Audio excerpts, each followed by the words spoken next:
The widowed millionaire visits his daughter's grave and sees a poor woman kneeling and crying. Around her neck, the pendant of his late beloved. He freezes at what she said. The wind whistled through the cypress trees as the late afternoon sun painted everything in shades of amber and gold.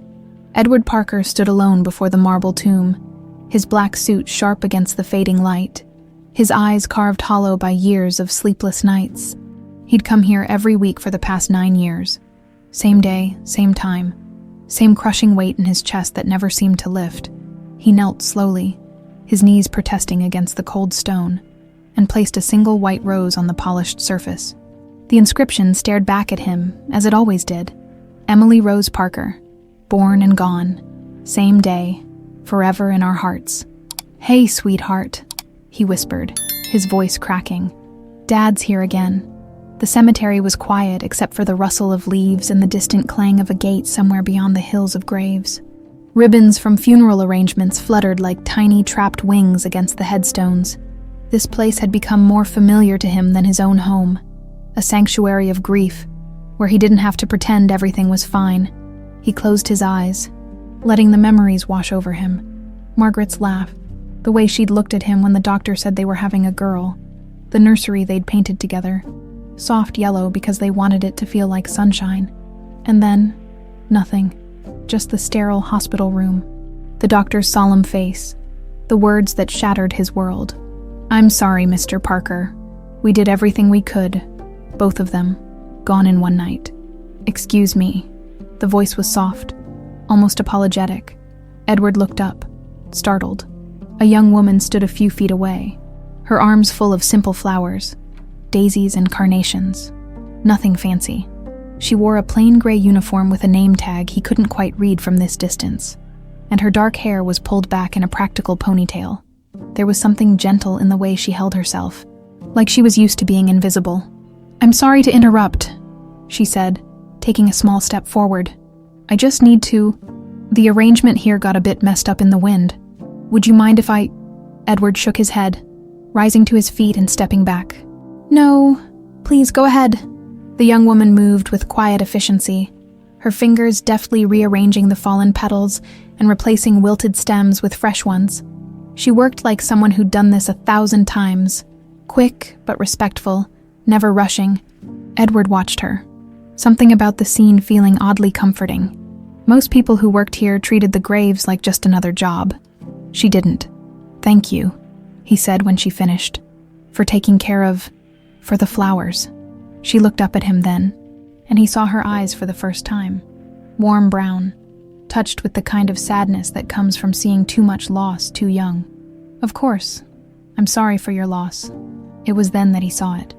Around her neck, hanging from a delicate silver chain, was a locket, an oval locket with a tiny, barely visible dent in the rim, a small imperfection that made it unique. Edward's breath caught in his throat. His hand instinctively went to his jacket pocket, where he kept Margaret's wedding ring wrapped in a silk handkerchief. Margaret had worn a locket just like that, exactly like that. He'd had it custom made for their first anniversary, and the jeweler had accidentally marked the rim with his tool. Edward had told Margaret they'd fix it, but she'd laughed and said she loved it, said the imperfection made it theirs. He'd never seen that locket again after she died. The hospital said her personal effects had been lost in the chaos. "That's a beautiful locket," he heard himself say, his voice sounding strange and distant. The young woman's hand went to her neck, touching the pendant protectively. "Oh, thank you. It was my aunt's. May I ask, where did she get it?" She hesitated, and for a moment he thought she might walk away, but something in his face must have told her this wasn't just small talk. "I don't know. Actually, she never said. She raised me after my parents weren't around anymore. This is the only thing I have from her." Edward felt his heart hammering. It couldn't be. It was impossible. Lockets like that weren't exactly rare, and the dent could just be a coincidence. He was seeing ghosts where there were none, letting grief play tricks on his mind. "I'm Claire, by the way," she offered, giving him a small, shy smile. "Claire Bennett. I work here part-time. Flowers and general maintenance." "Edward Parker?" He extended his hand and she shook it. Her grip was firmer than he expected. the hands of someone who worked for a living. A small sound made them both turn. A little girl, maybe 8 years old, sat near a stone cross about 20 feet away, a sketch pad in her lap, and colored pencils scattered around her like bright confetti. She was staring at them with the kind of intense focus only children possess, her pencil moving rapidly across the page. "That's Luna," Claire said softly. "Her mom is the cemetery caretaker. She comes here after school sometimes. She doesn't talk much. Well, at all actually, but she's always drawing." Edward watched as the girl held up her sketch pad, showing them her work. Even from this distance, he could make out 2 figures. Stick people, really. And between them, she'd drawn a heart, a broken heart, split right down the middle, and floating above it, rendered with surprising detail for a child's drawing, was an oval locket with what looked like a small mark on its rim. The hair on the back of Edward's neck stood up. "That's interesting," Claire said, tilting her head. "She draws all kinds of things, but I've never seen her draw my locket before." Luna was still watching them, her dark eyes wide, and knowing in a way that seemed too old for her age. She pointed at the locket around Claire's neck, then at Edward, then back at her drawing. Then she carefully turned to a new page and started drawing again. "I should probably get back to work," Claire said, suddenly looking uncomfortable. "Mr. Parker, it was nice to meet you. I hope the flowers help. Even just a little." "Wait," Edward said, the word coming out more urgent than he intended. I come here every week. Would it be all right if I asked you to keep an eye on this grave, maybe add fresh flowers when needed? I'd pay, of course." Claire looked surprised. "Oh, you don't have to pay extra. It's part of what I do, but yes, of course, I'll make sure it always looks nice. Thank you." He paused, then added, "And Claire, that locket really is beautiful. Your aunt had good taste." After she walked away, Edward stood there for a long time, staring at the spot where she'd been. His mind was racing, trying to make sense of what felt like a cosmic joke. The locket, that specific imperfection, Luna's strange drawing, the way Claire's eyes had that same gentle sadness Margaret's had possessed. He was losing it. 9 years of grief were finally catching up to him, making him see connections that didn't exist. But as he turned to leave, he glanced back at Luna. The little girl held up her new drawing. This time she'd sketched 2 people holding hands, one tall, one shorter, and above them, like a blessing or a question, she'd drawn a perfect sun. Edward walked to his car, feeling like the ground had shifted beneath his feet. Somewhere in the administrative building across the cemetery grounds, he knew Catherine Doyle would be wrapping up her day, preparing reports for the Parker Foundation board meeting tomorrow. Catherine, who'd been his administrative right hand for 7 years. Catherine, who managed his schedule, his public appearances, his charitable work. Catherine, who'd turned his grief into a well-oiled machine of memorial donations and foundation events. He should tell her about the strange encounter. She'd probably laugh, tell him it was just a coincidence, remind him that he needed to focus on the foundation gala next month. But something stopped him. Some instinct he couldn't name told him to keep this to himself, at least for now. As Edward's car pulled away, Claire stood near the maintenance shed, her hand unconsciously touching the locket again. She couldn't shake the feeling that something had just shifted, that the ground beneath her carefully constructed life had started to crack.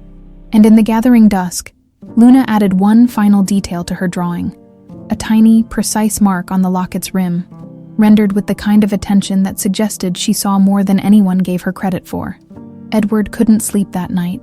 He lay in his oversized bed, staring at the ceiling of his Beacon Hill townhouse, the locket haunting his thoughts.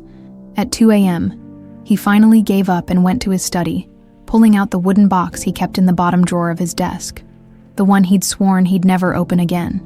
Inside were the remnants of his life with Margaret, their wedding photos, the ultrasound image from week 20, a hospital bracelet, and there, wrapped in tissue paper that had yellowed with time, was a photograph of Margaret on their first anniversary, smiling at the camera with that locket around her neck. He'd taken the photo himself at their favorite restaurant in the North End. Edward held the picture under his desk lamp, examining every detail, the oval shape, the delicate chain, and there, he could just barely see it, the tiny imperfection on the rim that caught the light at a certain angle. His hands started shaking. It had to be a coincidence. Had to be. These things happened. Similar jewelry existed all over the world.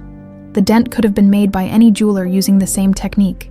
He was grasping at straws, seeing patterns where none existed because grief had finally driven him around the bend. But what if it wasn't? The question gnawed at him through the rest of the night and followed him to the office the next morning. He couldn't focus during the board meeting. Catherine presented quarterly reports on the Foundation's charitable initiatives, a new wing at Children's Hospital, scholarships for underprivileged youth, community centers in 3 neighborhoods. But the numbers blurred together. All he could see was that locket. Edward. Catherine's voice cut through his thoughts. Did you want to weigh in on the gala budget? He blinked, realizing everyone was staring at him. Sorry, yes, whatever you think is best, Catherine. You always handle these things perfectly.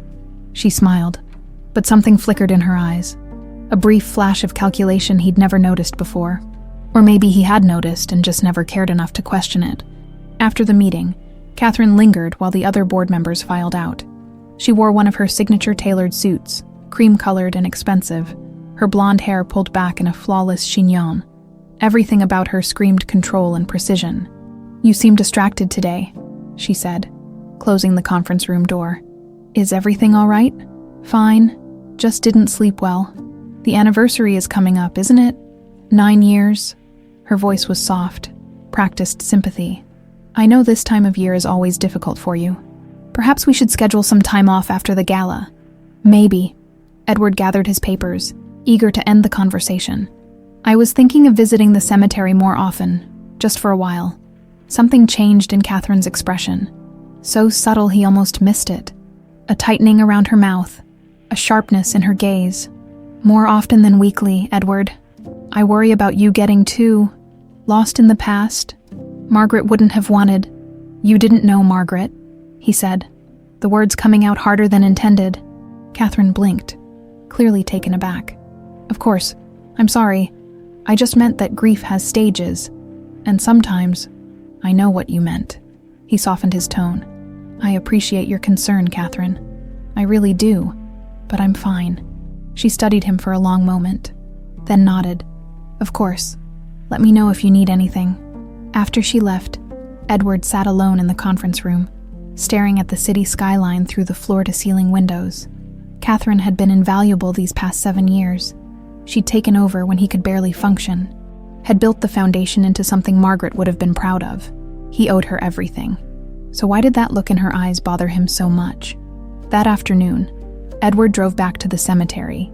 He told himself he was just checking on the grave, making sure the flowers were holding up. But he knew the truth. He was hoping to see Claire again. She was there, kneeling beside a modest headstone in the older section, replacing wilted carnations with fresh ones. She worked with the same careful efficiency he'd noticed before, treating each grave like it mattered, like the person buried there deserved dignity. Claire, he called out, walking toward her. She looked up, surprised. Mr. Parker, I wasn't expecting. Is everything okay with your daughter's grave? It's Edward. Please. And yes, everything's fine. He trailed off, realizing he didn't have a prepared explanation. I wanted to thank you again for yesterday, and I was thinking I'd like to have a memory book at the mausoleum, something where visitors can write notes, share memories. Would you be able to help coordinate that? It was a flimsy excuse, but Claire's face brightened. That's a beautiful idea. I'd be happy to help. I could set up a small table with the book, maybe some pens. Keep it protected from the weather. Perfect. And please, send me the invoice for any supplies, and for your time, of course. Oh, you don't need to. I insist. They talked for a few more minutes about logistics, and Edward found himself studying her face, looking for what? Similarities to Margaret. Signs that his wild theory had any basis in reality.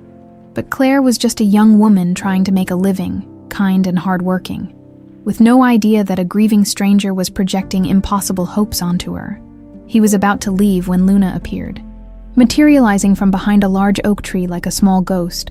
She was carrying her ever-present sketch pad, and she walked right up to Edward and Claire, holding out a new drawing. This one showed 3 figures standing together: a tall man, a young woman, and a small child holding both their hands. Above them, Luna had drawn that same locket, and inside the locket's oval shape, she'd sketched a tiny heart. Claire laughed nervously. "Luna, honey, that's very sweet, but Mr. Parker and I just met yesterday." Luna shook her head emphatically and pointed at the locket around Claire's neck. Then at Edward, then back at her drawing. Her dark eyes were intense, almost pleading, like she was trying to communicate something desperately important. "She's very talented," Edward managed, his throat tight. Luna nodded solemnly, then carefully tore the drawing from her sketch pad and handed it to him before running off toward the caretaker's cottage. Edward stood there holding the picture, feeling like he'd just been handed a message from the universe, or from a perceptive child who saw things adults missed. "She's a sweet kid," Claire said, watching Luna disappear. "Been through a lot. Her mom says she stopped talking after she witnessed something traumatic when she was younger. Nobody knows exactly what, but she's always been observant. Sometimes it's almost eerie how much she picks up on. She sees things," Edward said quietly. "Yeah, she really does." That evening, Catherine Doyle sat in her pristine corner office at the Parker Foundation, ostensibly reviewing grant applications. But her mind was elsewhere, replaying the moment in the conference room when Edward mentioned visiting the cemetery more often. She'd worked too hard, sacrificed too much, to let anything disrupt the carefully constructed world she'd built. The foundation wasn't just her job, it was her empire. She controlled the money, the influence, the public image of the Parker name. Edward was the figurehead, but she was the engine, and she intended to keep it that way. Her phone buzzed, a text from Marcus, the head of cemetery security, one of the many people she'd placed in strategic positions over the years. Parker came back this afternoon, talked to the Bennett girl again, seemed friendly. Catherine's jaw tightened. She pulled up Claire Bennett's employee file on her computer. 22 years old, no college education, started working at the cemetery at 16, promoted from part-time to full-time at 18, lived alone in a studio apartment in Dorchester, no family except for a deceased aunt who'd raised her. Nothing remarkable, nothing threatening, except for one detail Catherine had noticed during her routine inspection of the cemetery grounds last month. The locket Claire wore, an oval locket with a distinctive imperfection on the rim. Catherine had spent years making sure that particular piece of jewelry would never resurface. She'd paid good money to ensure it, and yet here it was, hanging around the neck of some nobody florist who worked among the graves. It was probably fine, probably just a replica, a similar piece from the same jeweler. Edward had seen thousands of lockets in his lifetime. He wouldn't remember the specific details of Margaret's after 9 years, but Catherine hadn't gotten where she was by leaving things to chance. She picked up her phone and dialed Marcus. "I need you to do something for me. That Bennett girl. I want you to make her job a little more difficult. Nothing obvious, just enough to keep her focused on her work and away from Mr. Parker." "What kind of difficult?" "Miss a payroll entry, reschedule her shifts without notice. Maybe a colleague accidentally picks up something she drops. Use your imagination." "Marcus, just make sure it's subtle." "Understood." Catherine hung up and returned to her grant applications. Satisfied, Edward would forget about this little distraction soon enough. He always did, and Claire Bennett would learn to stay in her lane, or she'd find another job. Either way, the past would stay buried where it belonged. Claire's paycheck was short by $200. She discovered it Friday morning when she checked her bank account before heading to work. Her stomach dropped as she stared at the number on her phone screen. $200 might not mean much to someone like Edward Parker, but for her, it was the difference between making rent on time and having to grovel to her landlord for an extension. She'd been down that road before. It never ended well. There must be some mistake, she told herself, grabbing her jacket and heading out into the cold October morning. The cemetery's administrative office didn't open until 9, which gave her time to stew in anxiety during her bus commute. When she finally reached the payroll window, Mrs. Henderson, the stone-faced administrator who'd been there since the dawn of time, barely looked up from her computer. "Bennett, Claire, yes, I see the issue. Someone flagged your timesheet for review. Looks like there were discrepancies in your hours logged for last week." Discrepancies. "I logged every hour I worked. I always do. Well, according to this, you clocked out early on Tuesday and Thursday. Mrs. Henderson turned her monitor screen toward Claire, showing a spreadsheet with red marks next to 2 dates. Claire's mind raced. She hadn't clocked out early. She remembered those days clearly. Tuesday, she'd stayed late to help with a large funeral service, and Thursday, she'd worked through her lunch break to finish the new memory book setup for the Parker Mausoleum. That's not right. I can prove. Do you have your timesheets? Physical copies? Claire's heart sank. She'd thrown them away after entering her hours into the system, like she always did. No, but surely the system keeps records. The system shows what I'm showing you. Now, we can review this next pay period, but that takes time. Probably 2 weeks minimum. 2 weeks. Claire felt the walls closing in. Is there anything I can do to speed this up? Mrs. Henderson's expression didn't change. File a formal complaint with your supervisor. But honestly, Miss Bennett, maybe you should be more careful about clocking in and out properly. This isn't the first time we've had issues with hourly workers getting sloppy. The dismissal was clear. Claire left the office feeling like she'd been punched in the gut. She'd never been sloppy, never missed a clock in, never left early without permission. Something was wrong, but she had no way to prove it, and she had a sinking feeling it wasn't going to be the last strange thing to happen. By Wednesday, her schedule had been changed 3 times without notice. She'd shown up for a morning shift, only to be told she wasn't on the roster. The next day, she'd been called in during what was supposed to be her day off. When she mentioned it to her supervisor, he'd looked confused and shown her the schedule, which clearly had her listed for that day. Maybe you wrote it down wrong, he suggested, not unkindly. It happens, but it didn't happen. Not to her. Claire kept meticulous records because she couldn't afford mistakes. Yet somehow, her carefully organized life was unraveling at the seams. Thursday brought a new problem. She'd been reorganizing her small storage locker, the shed where she kept supplies, spare flowers, and her personal belongings during shifts, when she noticed something odd. Her jacket, which she'd hung on the back of the door, was now on the floor. The box where she kept spare ribbons and cards was open, contents scattered. Someone had been in here. Claire's hand instinctively went to her neck, finding the locket. Still there. She never took it off, not even to shower.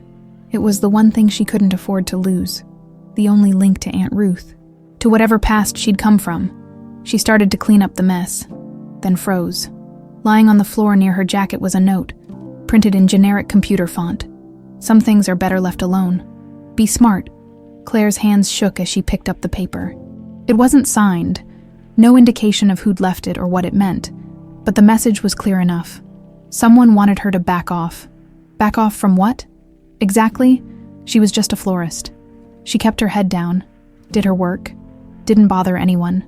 The only thing unusual in her routine lately was Edward Parker. Claire sank onto the small wooden stool in the corner, her mind racing. Was this about him? About the way he'd been coming around more often? About the memory book project? About their brief conversations? But why would anyone care about that? She was nobody. He was just being kind, probably lonely in his grief. Unless... She pulled out her phone and did something she'd been avoiding. She Googled Edward Parker. The results were overwhelming.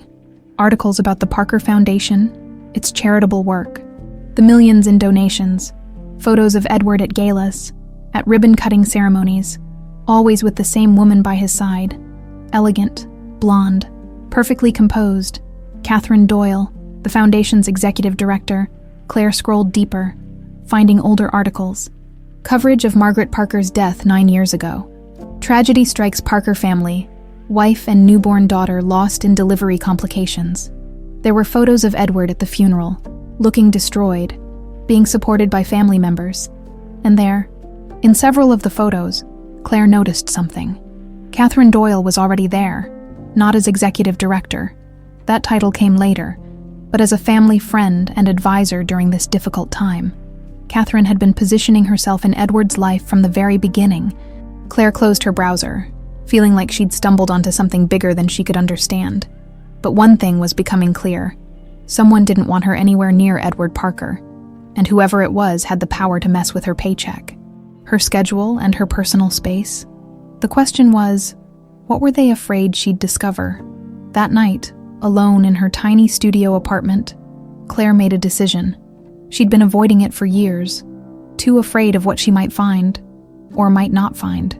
But Aunt Ruth's dying words kept echoing in her memory. The locket holds the key to a dangerous truth, child. If you ever need to know, look inside, but be careful.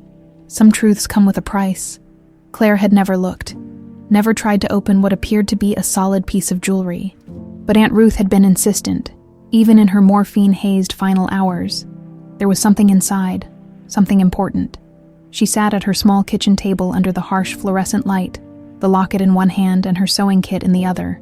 Her fingers trembled as she selected the smallest, thinnest needle.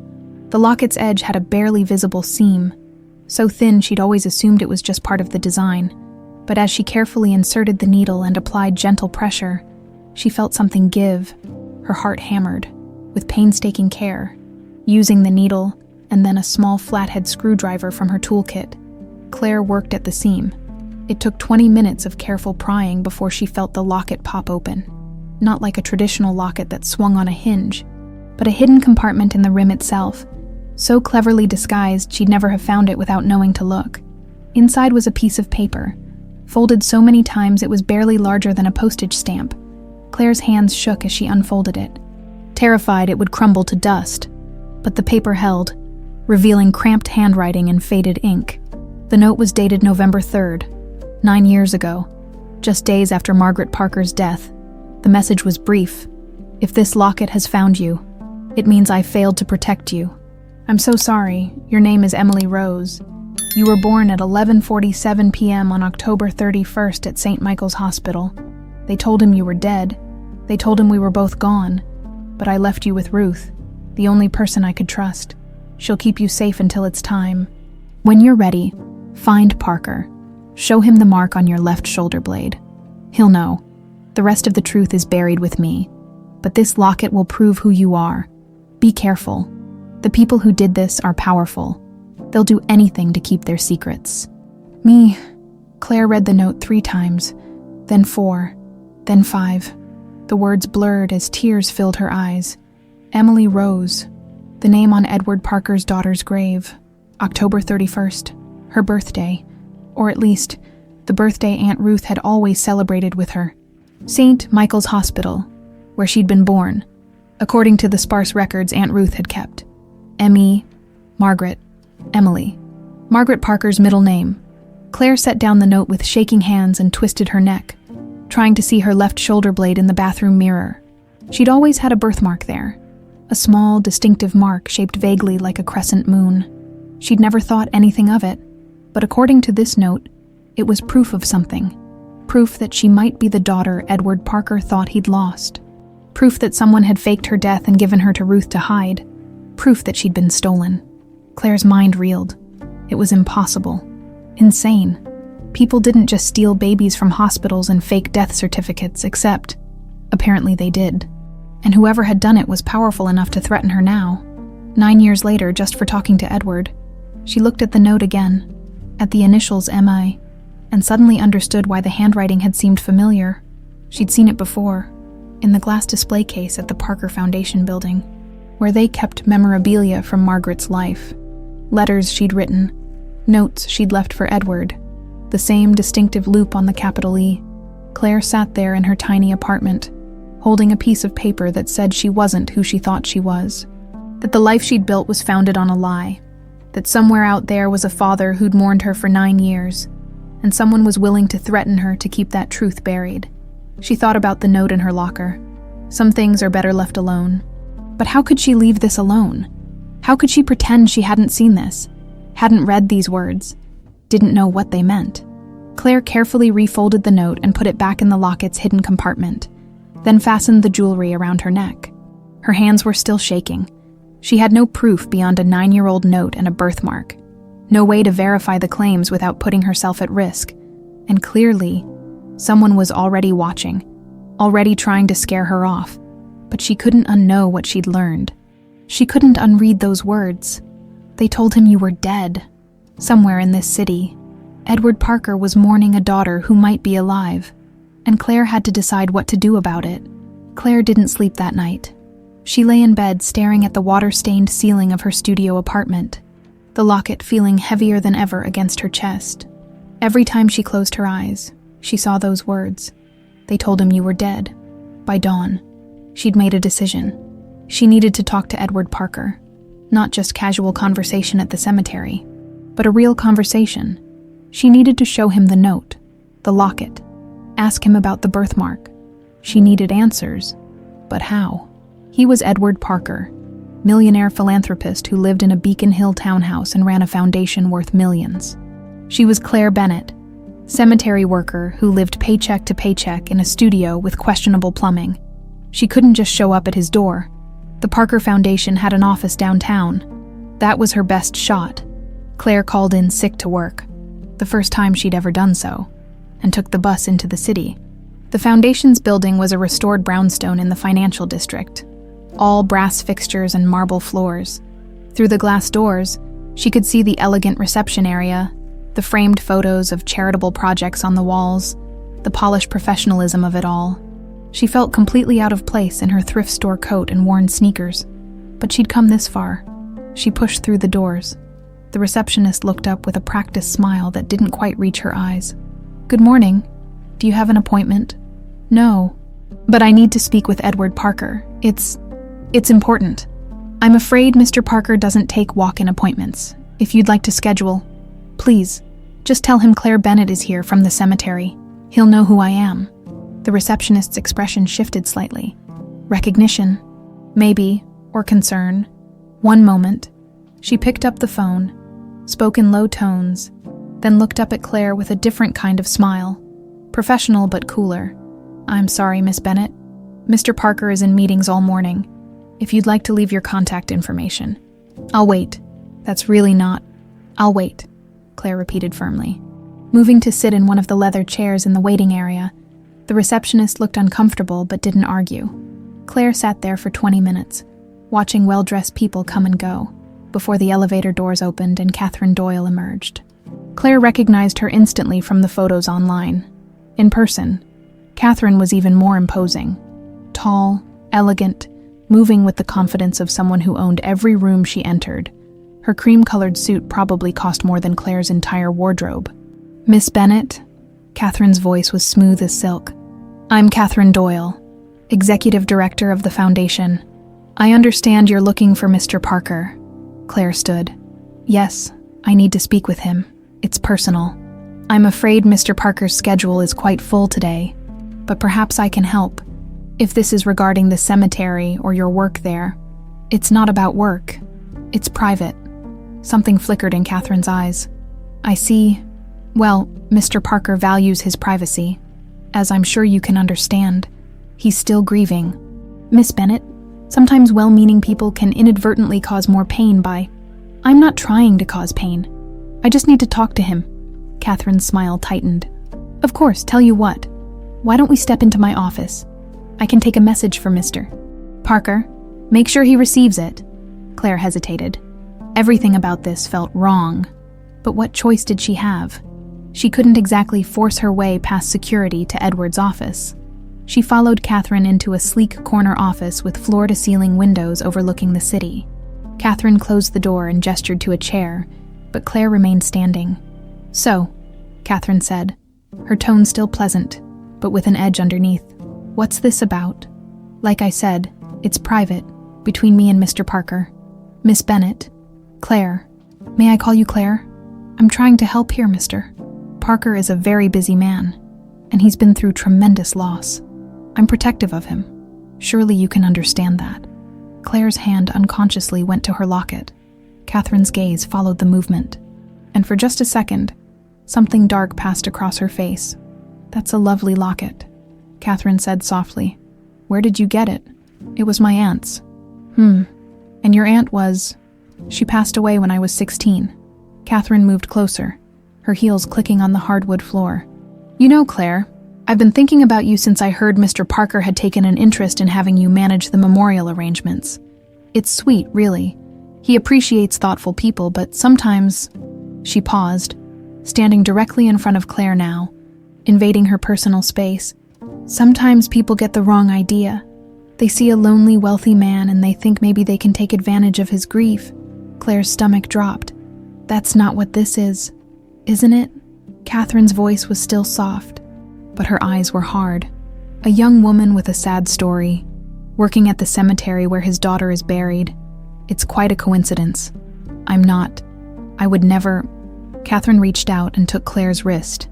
Not violently, but firmly enough that Claire couldn't pull away without making a scene. Her grip was surprisingly strong. "Let me be very clear," Catherine said. "All pretense of pleasantness gone. Edward Parker is under my protection. The Foundation is under my protection. Whatever game you think you're playing, whatever you think that cheap locket might mean, I suggest you stop now." "It's not a game," Claire said, trying to keep her voice steady. "And this locket isn't cheap. It belonged to no one important," Catherine interrupted. "It's a replica, a common piece of jewelry, and if you try to convince Mr. Parker otherwise, if you try to use his grief to manipulate him, I will make sure you regret it. Do you understand me?" Claire's wrist was starting to hurt under Catherine's grip. "Let go of me. Do you understand?" "Yes." Catherine released her wrist and stepped back, her professional smile returning as if nothing had happened. "Wonderful. I'm glad we had this chat. Now, I think it's best if you return to work. And Claire, don't come back here. If Mr. Parker wants to see you, he'll find you at the cemetery, on his terms, not yours." Claire's legs felt shaky as she left the office, passed through the elegant lobby, and pushed out onto the street.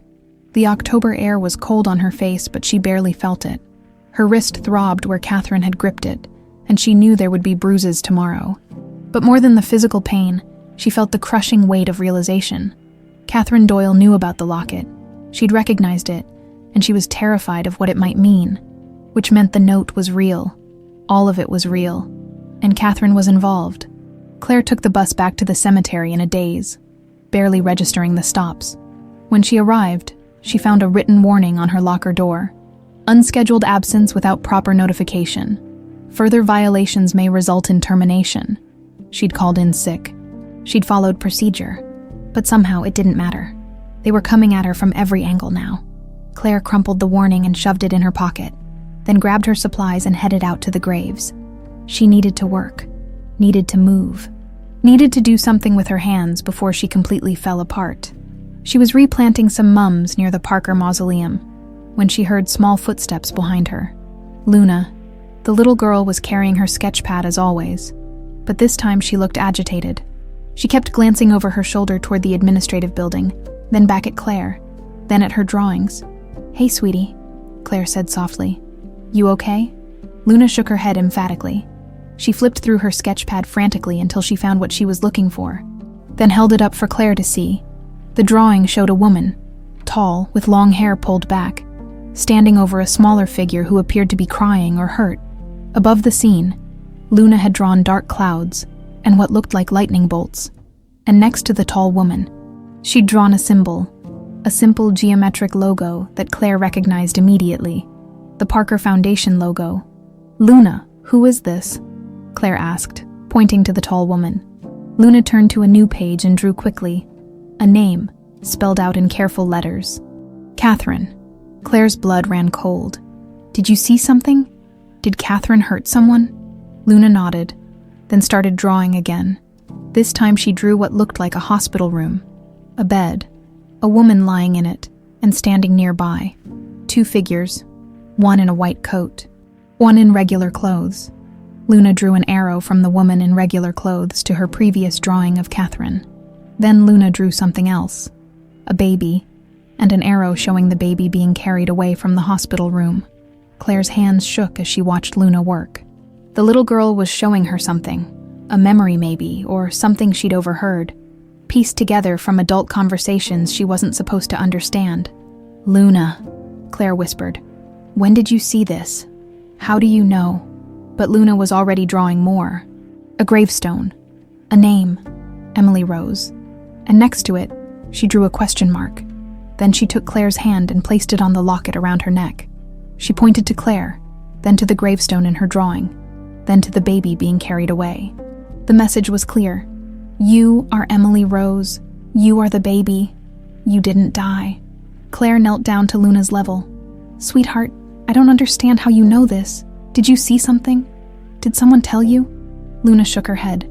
She pointed to her eyes, then to her head. She saw things. She remembered things. Things that didn't make sense to most people but made perfect sense to her. She'd been trying to tell them all along with her drawings. The broken heart, the locket, the 3 figures holding hands. She'd seen the truth that everyone else was too blind to notice. Luna flipped to a blank page and drew one more image. Claire and Edward standing together, holding hands, and above them, she drew Margaret, clearly meant to be Margaret, with long hair and a gentle smile, watching over them like a guardian angel. Then Luna carefully tore out all the drawings she'd shown Claire. The hospital room, Catherine, the baby, the gravestone, and pressed them into Claire's hands. Evidence, proof, or at least the beginning of it. Thank you, Claire whispered, pulling the little girl into a hug. Thank you for seeing, for remembering. Luna hugged her back fiercely, then pulled away and pointed urgently toward the administrative building. Someone was coming. Claire quickly folded the drawings and shoved them in her jacket pocket just as her supervisor rounded the corner. Bennett, what are you doing here? You called in sick. I felt better. Thought I'd make up the hours. He frowned but didn't argue. Fine, but you're still getting that written warning. After he left, Claire looked around for Luna, but the little girl had vanished like smoke, back to wherever she went when she didn't want to be found. Claire touched the locket at her neck, feeling the weight of the note inside, thinking about the drawings now hidden in her pocket. She had pieces now, not enough to prove anything in a court of law, but enough to know she wasn't crazy, enough to know the note was real. Catherine was dangerous, and somewhere in this city, a father was grieving a daughter who was still alive. She just had to figure out how to tell him without getting destroyed in the process. The attack came 3 days later, at a large funeral, one of those elaborate affairs with hundreds of mourners and massive arrangements. Claire had been assigned to manage the displays. She'd been careful all week, kept her head down, did her work, avoided anything that might give Catherine ammunition. The bruise on her wrist had faded to yellow-green, but staying quiet wasn't enough. Claire was adjusting white roses when she heard raised voices. She turned to see 2 security guards approaching, Marcus and another man. Claire Bennett, Marcus said, face grim. Yes, we need you to come with us now. Her stomach dropped. What? Why? I'm in the middle of... Now, Miss Bennett. People were staring, mourners turning from the service to watch. Claire's face burned. Can this wait until... No, you can either come quietly or we can make this difficult. The walk to the administrative building felt endless. Every eye seemed on her. Claire caught sight of Luna near the oak tree, face pressed against bark, watching with frightened eyes. They took her to a conference room where her supervisor, Mr. Hendricks, waited along with Mrs. Henderson and another severe-looking woman with a briefcase. Sit down, Miss Bennett, Mr. Hendricks said. Claire sat, hands shaking. I'm Linda Morrison, Internal Investigations. We've received a serious complaint regarding your conduct. She pulled out a folder. Over the past 3 weeks, items have gone missing from funeral arrangements. Jewelry, decorative pieces, cash from donation boxes. Claire's blood ran cold. Let me finish. Morrison laid out photographs showing arrangements with red circles highlighting missing items. We've been investigating. All signs point to you. That's insane. I would never... You were assigned to all these funerals. You had access. Morrison pulled out another photo showing Claire's locker. Yesterday, during inspection, we found these items in your storage locker. The photo showed jewelry, decorative pins, cash, all laid out on her shelf. I've never seen those things before. Someone planted them. This is a setup. That's a serious accusation, Mr. Hendricks said. Do you have proof? Claire opened her mouth, then closed it. What could she say? That Catherine Doyle was threatened by her because of a locket? They'd think she was delusional.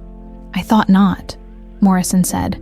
We take theft seriously, especially from grieving families. We've contacted the police. The police. They're on their way. You'll be questioned, and charges may be filed. This is wrong, Claire said. Standing, this is all wrong. Someone is framing me. Please. Sit down, Miss Bennet. No, I didn't do this. Someone planted those things. The same person messing with my paychecks, and that's enough. Mr. Hendricks's voice was firm. You're suspended without pay. Surrender your keys and badge. You'll remain here until police arrive. Claire felt the walls closing in. This was how Catherine would destroy her. Systematic character assassination. By the time this spread, no one would believe anything she said. Even if she tried to tell Edward, he'd hear about theft accusations first. I want to call someone, Claire said. I have that right. The police will let you when they arrive, Morrison said. I want to call someone now. Miss Bennet, now. Her voice cracked. Please, just let me make one call. Mr. Hendricks and Morrison exchanged looks. Finally, Hendricks nodded. Fine. Make it quick. Claire pulled out her phone with shaking hands. She had exactly one person who might believe her, Edward Parker. She didn't have his number, but she had the Foundation's main line. Parker Foundation, how may I direct your call? I need to speak with Edward Parker. It's urgent. I'm sorry, Mr. Parker is unavailable. Tell him it's Claire Bennet. Tell him I'm at the cemetery and I need help. Please, it's an emergency. Miss Bennet, Mr. Parker has left instructions not to... Please. Claire was crying now. Please, just tell him. Tell him they're saying I stole things and the police are coming and I didn't do it. Tell him someone is trying to destroy me because of the locket. Please. Long pause then. Hold, please. Claire waited, each second feeling like an hour. Miss Bennet, Mr. Parker is in a meeting and cannot be disturbed. I've left a message with his assistant. The line went dead. Claire slowly lowered the phone, feeling something inside her break. He wasn't coming. Why would he? He barely knew her. Done, Morrison asked. Claire nodded, unable to speak. Good. Now we wait. It was Luna who changed everything. Luna had watched them take Claire away, seen the police car pull up, understood something terrible was happening to someone she cared about. And Luna, who hadn't spoken in 3 years, made a decision. She ran across the cemetery until she reached Edward Parker leaving flowers at his daughter's grave. A small body slammed into him. Whoa! He caught Luna before she fell. Hey, Luna, right, are you okay? Luna wasn't okay. She was crying, gasping, frantically pulling at his jacket. She had her sketch pad clutched in one hand. Edward knelt down. Slow down, what's wrong? Luna opened her sketch pad with shaking hands. The drawings poured out. The locket, the broken heart, the hospital room, the baby being carried away, Catherine standing over a crying figure, and now, a new one. Claire in handcuffs, police cars, tears. Edward's breath caught. Is Claire in trouble? Luna nodded frantically. She grabbed his hand and pulled. Okay, show me. Take me to her. Luna led him across the cemetery at a run. They reached the administrative building just as police were leading Claire out in handcuffs. Claire looked destroyed, blotchy face, hands cuffed, whole body shaking. She looked up, saw Edward with Luna, and something in her expression broke completely. Edward, she whispered. He stepped forward. What's going on here? One of the officers turned. Sir, this is police business. I'm Edward Parker. I fund most of the cemetery's operations, and I'm asking what's going on. The officer hesitated. This woman has been accused of theft. Multiple counts. We're taking her for questioning. Theft of what? Items from funeral arrangements, jewelry, cash, decorative pieces. Edward looked at Claire, really looked at her, saw the terror in her eyes, saw her mouth form words. I didn't do it. And he looked down at Luna, pointing frantically at Catherine's drawing, then at Claire, making an X. Wrong, wrong, wrong. I don't believe it, Edward heard himself say. Everyone turned to stare. Excuse me, the officer said. I said I don't believe it. I know this woman. She's been nothing but professional and kind. I don't believe she stole anything. Sir, with respect, evidence has been found. Then someone planted it. Edward's voice grew stronger. Officer, I've been coming here 9 years. Claire Bennet is the most honest person I've encountered. If she says she didn't do this, I believe her. Claire stared at him with wonder mixed with disbelief. Mr. Parker, Morrison stepped forward. The evidence is quite clear. Then I want to see it, all of it. And I want my lawyers involved before any charges are filed. He pulled out his phone. In fact, I'm calling them right now. Sir, you can't. Watch me. The next 30 minutes were a blur. Edward made calls. His lawyers arrived. The police, faced with a well-funded legal team and a prominent citizen vouching for the accused, agreed to delay formal charges. Evidence would be reviewed. Claire would be released on her own recognizance. Finally, someone removed the handcuffs. Claire stood there rubbing her wrists, hardly daring to believe it. Edward had saved her. "Thank you," she whispered. "I don't know why you—" "Luna," Edward said simply, gesturing to the little girl holding both their hands. "She made me see. She's been trying to tell me something for weeks, hasn't she?" Claire nodded. "And that locket you're wearing. It's not just any locket, is it?" Claire's hand went to her neck. "No, it's not. We need to talk," Edward said quietly. "Really talk, but not here. Not with all these eyes." He paused. "Do you trust me? Trust the man who might be her father? Trust someone she barely knew?" But Luna squeezed her hand, and Claire looked into Edward's eyes and saw recognition, like he was seeing her, really seeing her for the first time. "Yes," she said. "I trust you." Edward drove them to a quiet coffee shop in Cambridge, far enough from the cemetery that they wouldn't be seen, but public enough to feel safe. Luna sat in the back seat, still clutching her sketch pad, occasionally reaching forward to squeeze Claire's shoulder, as if to reassure herself that Claire was really there. Inside the cafe, Edward chose a corner booth away from other customers. He ordered coffee for himself and Claire, hot chocolate for Luna. Nobody spoke until the drinks arrived and the waitress left. "Okay," Edward said quietly, his hands wrapped around his mug. "I think it's time we stopped dancing around this, that locket you're wearing. It's not just similar to Margaret's, it is Margaret's." "Isn't it?" Claire's hand went to her neck. "I think so. Yes. How did you get it?" "My aunt, the woman who raised me, gave it to me before she died. She said it belonged to my mother, but she never told me who my mother was. Just that the locket held the key to a dangerous truth." Edward leaned forward. "And what truth is that?" Claire took a deep breath. This was it, the moment of no return. She could feel Luna's small hand squeeze her shoulder again, encouraging her. "Inside the locket, there's a hidden compartment. I only opened it a few days ago. There's a note inside. A note from someone with the initials M.E., dated 9 years ago, just a few days after." She couldn't finish the sentence. Edward's face had gone pale. "Margaret Elizabeth, that was her full name." Claire nodded. "The note says that if I found the locket, it means she failed to protect me.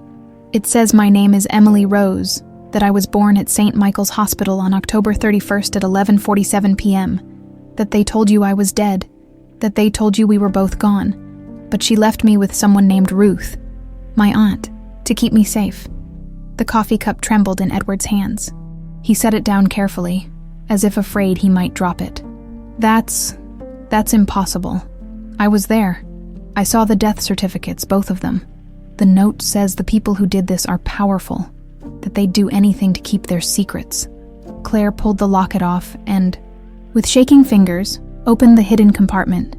She unfolded the tiny piece of paper and slid it across the table to Edward. He read it once, then again, then a third time, his eyes filling with tears. His finger traced the handwriting, and Claire saw recognition there. He knew this writing, knew it as intimately as his own. "This is Margaret's hand," he whispered. "This is definitely her writing. The way she loops the E, the way she crosses her T's." He looked up at Claire, and his expression was raw with a dozen conflicting emotions. "But how could this be real? I was there at the hospital. The doctor told me." "The note says to show you the mark on my left shoulder blade," Claire interrupted gently. "That you'd know." Edward's breath caught. Emily had a birthmark, crescent-shaped.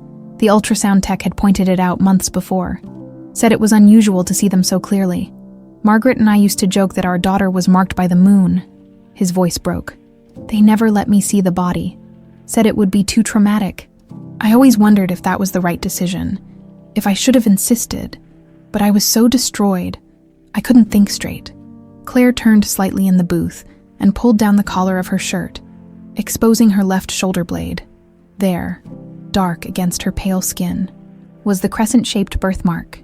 Edward stared at it for a long moment. Then he stood up abruptly and walked to the cafe's bathroom. Through the window of the booth, Claire could see him leaning against the sink, shoulders shaking.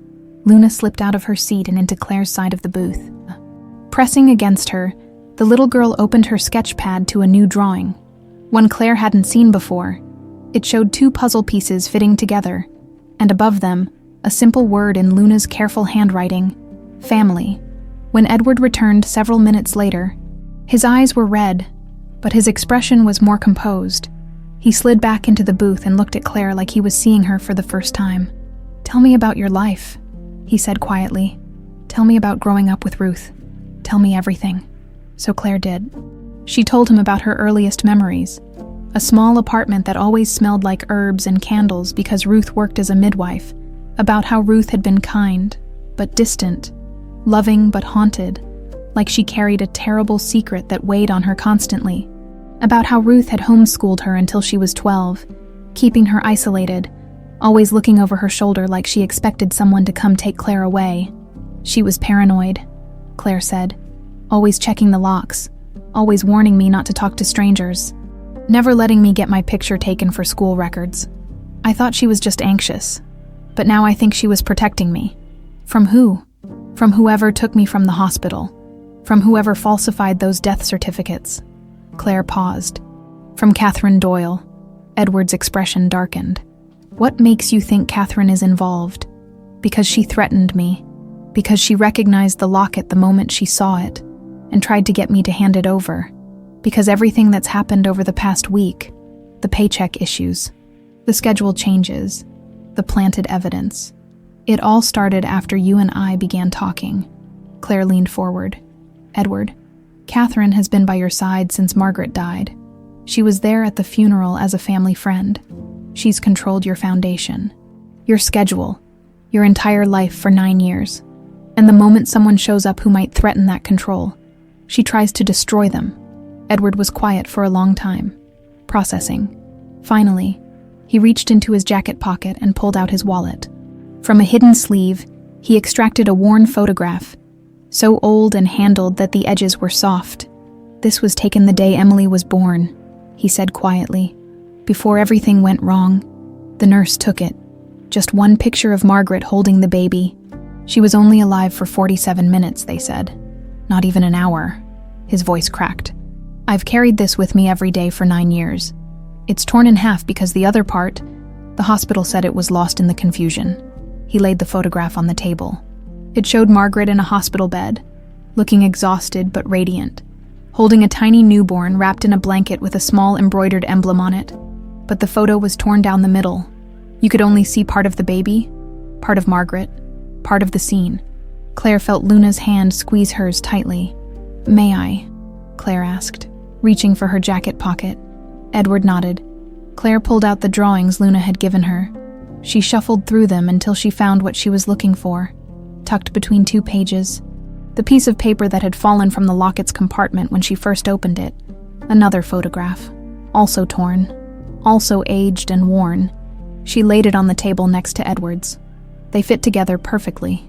The complete photograph showed Margaret in the hospital bed, holding a newborn baby. The baby had a small crescent-shaped birthmark visible on her shoulder. The blanket had the full emblem now visible, the Parker family crest that Claire had seen in the foundation building. And in the corner, you could just make out the timestamp. October 31st, 11:47 p.m. Edward made a sound that was half sob, half laugh. "My God, it's real, it's all real." "She didn't die," Claire whispered. "I didn't die." They sat there staring at the complete photograph, 2 halves of the same truth. Separated for 9 years, finally reunited, Luna reached out and carefully placed her small hand over the joined pieces, as if blessing them. "What do we do now?" Claire asked. "We have the note, the locket, the birthmark, the photograph, but I don't know if it's enough. Catherine has power, connections, resources. She's already tried to paint me as a thief. If we go public with this, she'll destroy both of us." Edward's expression hardened. Then we don't go public. Not yet. First, we need real proof. Hospital records, birth certificates, documentation that shows what really happened that night. We need to know who else was involved. Doctors, nurses, administrators. We need to trace the money because I guarantee you money changed hands for this. How do we do that without tipping Catherine off? I have resources too. Investigators, lawyers, people who owe me favors. Catherine controls the foundation, but she doesn't control everything. He reached across the table and took Claire's hand. The first time he'd touched her beyond a handshake. His grip was warm and solid. Claire, if what this evidence suggests is true, if you really are my daughter, then I've lost 9 years with you. 9 years of watching you grow up, of being there for birthdays and graduations, and all the normal father-daughter moments we should have had. I can't get those back, but I can make damn sure we don't lose any more time. Claire felt tears streaming down her face. I don't even know what to call you, mister. Parker seems wrong now, but Dad feels presumptuous. Edward is fine, he said gently. For now, until we're sure, until we have proof that will hold up in court and put Catherine and everyone else involved behind bars where they belong. His grip tightened. But Claire, in my heart, I already know. You have Margaret's eyes, her smile, the way you tilt your head when you're thinking, and that birthmark. I saw it in the ultrasound 23 years ago, and I'm seeing it now on you. You're my daughter, you're Emily Rose, and I'm going to prove it. Luna chose that moment to turn to a fresh page in her sketch pad and start drawing. When she finished, she held it up. It showed 3 figures, Edward, Claire, and Luna herself, standing together. Above them, she'd drawn Margaret watching over them like a guardian angel, and around all of them, Luna had drawn a circle of protection. The message was clear. This is family now. We protect each other. Edward looked at the little girl who'd saved them both with her drawings and her courage. Thank you, Luna, for seeing what everyone else missed, for being brave enough to tell me, even though you couldn't use words. Luna smiled. A real, genuine smile, and pointed to her picture again. Then she carefully tore it out and placed it on top of the reconstructed photograph. Evidence and hope, side by side. We start tomorrow, Edward said, his voice stronger now, more determined. I'll hire investigators.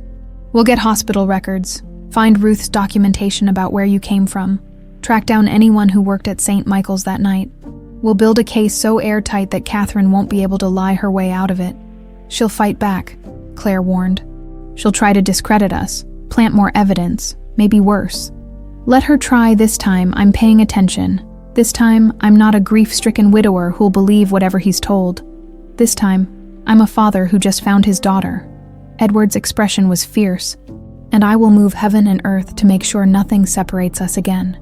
They sat there for a while longer, drinking coffee that had gone cold, looking at the evidence spread across the table. The locket, the note, the photographs, Luna's drawings, pieces of a puzzle that had taken 9 years to come together. Finally, Edward carefully gathered everything up. I'm keeping these safe, multiple copies, locked in a secure location Catherine doesn't have access to. We can't risk her destroying the evidence. What about me? Claire asked. I'm suspended from work. The theft charges are still pending. Where do I even go? You come with me, Edward said immediately. I have a guest room. You'll stay there where I know you're safe. We'll get you a lawyer to handle the theft charges. I already have my team on it, and we'll figure out the rest together. I can't just move into your house. People will talk. Let them talk. You're my daughter. I'm not letting you out of my sight until this is resolved. He paused. Unless you're uncomfortable with that, I don't want to pressure you. Claire looked at this man, this stranger who might be her father, who'd believed her when no one else did, who'd stood up for her against the police and his own foundation. She looked at Luna, who'd risked everything to save her, and she thought about Margaret's note. Find Parker. He'll know. Okay, she said quietly. Okay, I'll stay with you. We'll figure this out together. Edward's smile was the first genuine one she'd seen from him. Good. That's really good. As they left the cafe, Luna walked between them, holding both their hands to anyone watching. They might have looked like a family. Father, daughter, and the brave little girl who'd brought them together. And maybe, just maybe, That's exactly what they were becoming. Edward's townhouse in Beacon Hill was everything Claire had imagined and nothing she'd expected. Yes, it was elegant. High ceilings, original hardwood floors, furniture that probably cost more than she'd earned in her entire life, but it also felt lived in. Books stacked on side tables, a coffee mug left on the kitchen counter, photos on the mantel showing Edward and Margaret in happier times. "Guest room is upstairs, second door on the right," Edward said, setting down Claire's small bag, hastily packed from her studio apartment with Edward's lawyer standing guard. "Bathroom is across the hall. Make yourself at home." Claire stood in the entryway, feeling completely out of place. "Edward, I know it's overwhelming. I know this is happening fast, but we're safer together." He paused. "And honestly, I don't want you out of my sight. Not until we know what we're dealing with." That night, Claire barely slept in the guest room's comfortable bed. Every sound made her jump. Every creak of the old house settling felt like someone coming for her. Around 3 a.m., she got up and went downstairs for water, only to find Edward sitting at the kitchen table surrounded by papers, a laptop open in front of him. "Couldn't sleep either?" he asked. "No." Claire poured herself water and sat across from him. "What are you doing?" "Research. I've been going through old files, foundation records, anything Catherine touched in the months before and after Margaret's death." He rubbed his eyes. "I should have done this years ago. Should have questioned things. But I was so destroyed, so lost. I just let her take over everything. You were grieving. She took advantage of that. She did more than take advantage." Edward turned the laptop to show Claire. "Look at this. 3 days after Margaret died, Catherine was appointed temporary executive director of the foundation. Within a month, it was permanent. Within 6 months, she'd restructured everything, moved assets around, changed bank accounts, replaced most of the board members with people loyal to her. Could she do that legally? With my signature, yes. And I signed everything she put in front of me because I couldn't function. I was a zombie for the first year." He pulled up another document. "But here's what's interesting. 2 weeks before Margaret died, there was a massive donation to the foundation. $5 million from an offshore account, anonymous donor. Catherine processed it personally." Claire leaned forward. "You think it was payment?" "I think it was a lot of money that showed up at a very convenient time. And I think if we trace that account, we'll find out who paid for my daughter to disappear." Before Claire could respond, Edward's phone buzzed. He glanced at it, and his expression hardened. "It's Catherine. 3rd time she's called tonight. Are you going to answer?" "Not yet. Let her sweat." He set the phone down. "Tomorrow, I have an investigator coming. Former FBI. Worked financial crimes. If anyone can trace that money, it's him. I also have a lawyer meeting us to discuss the theft charges against you. We're going to dismantle that case piece by piece. Edward, this is going to cost you a fortune." "I have a fortune. Might as well use it for something that matters." He reached across the table and squeezed her hand. "You're my daughter, Claire. You're Emily Rose, and I'm not letting anyone take you from me again." The investigator arrived at 9 a.m. Sharp, Daniel Cross was in his 50s. Gray hair cut military short, eyes that missed nothing.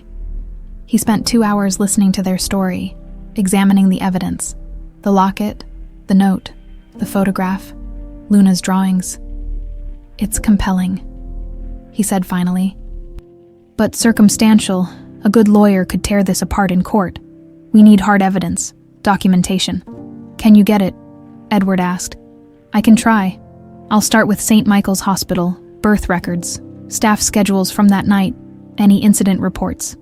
I'll also look into Ruth Bennett, your aunt." He nodded at Claire. "Find out how she came into possession of a baby 9 years ago. And I'll trace that $5 million donation. How long will this take? Depends on what I find. Could be days. Could be weeks. But Mr. Parker, I need to warn you. If Catherine Doyle is as connected as you say, she's going to know we're digging. She'll try to cover her tracks, maybe destroy evidence. Then we move fast," Edward said. After Cross left, the lawyer arrived, a sharp woman named Patricia Chen who specialized in criminal defense. She reviewed the theft case with a critical eye. "This is sloppy work," she said, flipping through the police report. The so-called evidence was found during an unscheduled inspection of your locker. No warrant, no probable cause for the search. Any half-decent judge will throw this out. So I won't be charged? Claire asked hopefully. Oh, they'll try to charge you, but I'll get it dismissed. The question is, who orchestrated this? Patricia looked at Edward. You said Catherine Doyle has connections at the cemetery. She funds their operations. Has people on the payroll. Then this was absolutely a setup. The question is whether we can prove it, and whether proving it helps or hurts your larger case. Patricia closed her folder. My advice, let me handle the theft charges quietly. Don't make noise about Catherine yet. If she thinks she got away with framing you, she might get sloppy, make a mistake we can use. Edward nodded. Agreed. We play it careful. Over the next 48 hours, Claire lived in a strange limbo. She stayed in Edward's house, venturing out only with him or Patricia. Edward had hired private security, discreet but present, always watching. Catherine called repeatedly. Edward ignored every call. On the third morning, Cross returned with his first findings. I found Ruth Bennett's records, he said, spreading documents across Edward's dining table. She was a licensed midwife, worked independently in Boston for 30 years. Excellent reputation, no complaints. But 9 years ago, she suddenly stopped taking clients, moved to a different neighborhood. And look at this. He pulled up a bank statement. 3 days after Emily Rose Parker was declared dead, Ruth Bennett received a wire transfer of $50,000. Claire's stomach dropped. Ruth took money from an offshore account, the same one that donated $5 million to the Parker Foundation 2 weeks earlier. So she was paid to take the baby, Edward said quietly. Paid to disappear and raise her in secret. It looks that way. But here's what's interesting. Cross pulled out another document. Ruth never spent the money. She let it sit in a savings account for 9 years, only touching it for Claire's expenses. Rent, food, education. When she died, she left everything to Claire. It's like she felt guilty, like she knew it was blood money. Claire felt tears burning. She saved me. Whatever her reasons for taking money, she kept me safe. She raised me when no one else would. She did. Cross agreed. And before she died, she made sure you'd have the locket, the proof. She wanted you to know the truth eventually. What about the hospital? Edward asked. What did you find there? Cross's expression darkened. That's where it gets complicated. St. Michael's Hospital has no record of Emily Rose Parker being born there. What? No birth certificate, no admission records, nothing. It's like it never happened, but I found something else. He pulled out a blurry photocopy. This is from a private medical clinic that operates out of St. Michael's. It's technically separate, but uses the same facilities. And they do have records of Margaret Parker being admitted on October 31st, 9 years ago. She delivered a healthy baby girl at 11:47 p.m. Then where did the death certificate come from? Claire asked. That's what we need to find out. But I'm betting it was forged, filed through the private clinic to avoid hospital oversight. Cross pulled out more documents. I also have the duty roster from that night. 3 people were in the delivery room besides Margaret. Dr. Richard Weston, Nurse Amy Sullivan, and a medical assistant named Catherine Doyle. The room went silent. Catherine was there. Edward's voice was barely a whisper. She was a medical assistant at the time, working part-time while finishing her MBA. She was in the room when your daughter was born. Cross leaned forward. Mr. Parker, I think Catherine didn't just take advantage of your grief. I think she orchestrated the entire thing. She arranged for the baby to be declared dead, paid Ruth to take her and disappear, then positioned herself as your indispensable right hand so she could control your fortune. But why? Claire asked. Why go to all that trouble? Money and power, Patricia said. The Parker Foundation is worth hundreds of millions. As executive director, Catherine controls enormous assets, makes 6 figures a year, has influence and connections. But if Edward had a living heir, especially one he was raising, he wouldn't have needed her as much. She'd have been replaceable.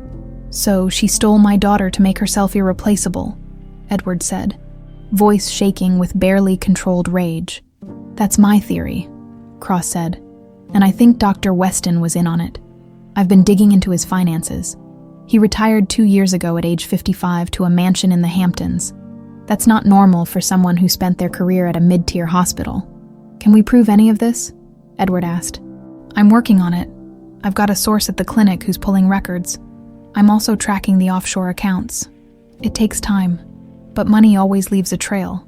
And I'm trying to locate Nurse Sullivan.